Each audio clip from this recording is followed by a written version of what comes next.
आपका पवन कमल news live में। मैं इस वक्त अतरौली में मौजूद हूँ।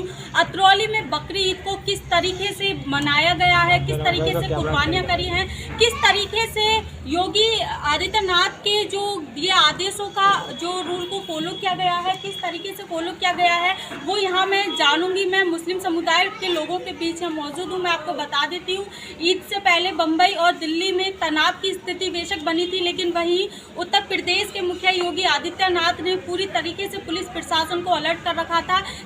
उसके बाद अलर्ट के बाद जो शांति की जो व्यवस्था पूरी तरीके से बनी रही है वो बहुत ही अच्छी बनी रही है। और मैं आपको बता देती हूँ कि सरकार के गाइडलाइंस के बाद जो मुस्लिम धर्मगुरु ने जो एक हेल्पलाइन जो जारी की थी कि जिससे कि कुर्बानी जैसी जुड़ी चीज़ों को लेकर के वो अपने संपर्क कर सके वहाँ पर, तो ऐसी चीज़ों को लेकर मैं यहाँ बात करूँगी और जानूँगी कि किस तरीके से कुर्बानियाँ की गई हैं अतरौली में, ज़िले भर में किस तरीके से क्या मामला पूरा रहा है। जी गुलजार नबी अंसारी जी, मैं चाहूँगी सबसे पहले आप अपना पूरा परिचय दें। मेरा नाम गुलजार नबी अंसारी है, ईदगाह कमेटी का अध्यक्ष हूँ, अंसारी समाज का अध्यक्ष हूँ, सपा के नेता हूँ। गुलजार जी, जो जिस तरीके से जो विवाद की पहली स्थिति ये बनती है कि जो नालियों में खून छोड़ देते हैं, सड़कों पर कुर्बानी के बाद जो गंदगी फैली रहती है, इस तरीके से जो लोग करते हैं उनके लिए क्या कहोगे आप? ऐसा वो जो करते हैं ना वो गलत माना जाता है। ये खून जो होता है मट्टी के अंदर दफन हुआ करता है और ढक के कुर्बानी हुआ करती है। हम डॉक्टर अम्बेडकर को मानने वाले हैं, उनके संविधान पर चलते हैं कि संविधान अपनी जगह है और दीन अपनी जगह है। दीन को भी संभाल कर रखा जाता है, संविधान को भी रखा जाता है। और सरकार ने जो आदेश किया है, जो सरकार जो होती है वो देश की हर मिट्टी का पुतला हुआ करता है और उसकी बातों को मानना हमारा फ़र्ज है। और इंसानियत इसी में हिंदू मुस्लिम चारा बना रहे।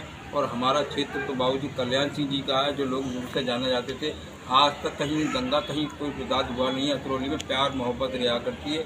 और हमारे शहर काजी ईद की नमाज़ पढ़ाया करते थे गनियाबली वाले, उनके अंदर भी अमन और चैन की दुआएं मांगी जाती हैं। शहर के अंदर कोई अमन और चैन हो, हर चीज़ बीमारी की दुआ मांगी जाती है। ईद का मतलब ये है कि हर मन को मिटाकर गले लगना।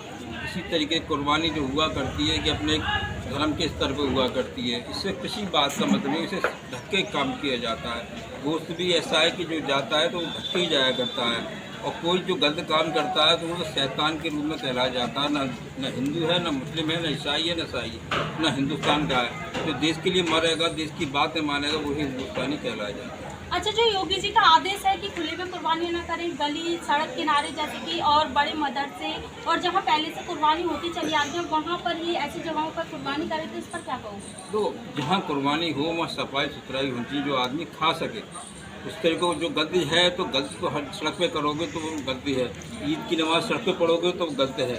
ईदगाह के अंदर पढ़ो नमाज, कोई किसी को गिला किसी का नहीं है, नहीं आपको कोई नहीं उठा सके।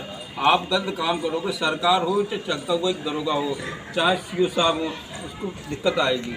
हम अंदर पढ़ेंगे ना सीओ साहब कुछ कहेंगे, ना सरकार कहेगी, ना प्रधानमंत्री कहेगा, ना मोदी कहेगा, ना हमारा संदीप भैया कहेंगे। और संदीप भैया के अंदर एक ऐसी बात है जहाँ के विधायक रहे 2 बार, उन्होंने किसी पर आरोप आज तक लगा नहीं है, ना कोई आरोप की सिद्धि है। जी संत समाज बोल रहा है कि कुर्बानियों पर रोक लगी जाए, इस तरीके से बेजुबान इंसानों पर अत्याचार ना करा जाए, तो इसको लेकर क्या कहोगे? क्या कुर्बानियों को रोक पाएंगे या फिर जो परंपरा चली आ रही है वो ऐसे ही चलेगी? परंपरा चलेगी, क्योंकि मंदिरों में होती है परंपरा, बलि चलाई जाती है, वैसे यहाँ पर हमारी परंपरा चली आ रही है पहले से। कुर्बानी जायज़ है, हमारे यहाँ भी कुर्बानी जायज़ है। और किस तरीके से ईद को मनाया गया आपके यहाँ, कितनी खुशियाँ आप लोगों के अंदर हैं, क्या कहोगे? कुर्बानी एक कुर्बानी एक धर्म की जगह पर है और कुर्बानी बहुत पहले से चली आ रही है और कुर्बानी साफ सुथरी जगह भी होती है। तो देखिए, यहाँ मैं अतरौली में मौजूद थी, मुस्लिम समुदाय के लोगों में मेरी बात हुई, कितना कुछ बताया, कितने अच्छे से यहाँ पर कुर्बानियाँ हुई हैं। जहाँ तक कि हमें भी देखने को मिला है कि कहीं भी कोई गंदगी किसी भी तरीके की, जैसे कि सड़क किनारे नालियाँ देख लो, मोहल्ले रोड चौड़े देख लो, और पुलिस प्रशासन पूरी तरीके से अलर्ट है जिससे कि किसी भी तरीके का विवाद या फिर लड़ाई झगड़े की स्थिति ना हो पाए। इसी के साथ वर्षा चौहान, पवन न्यूज़ लाइव अतरौली।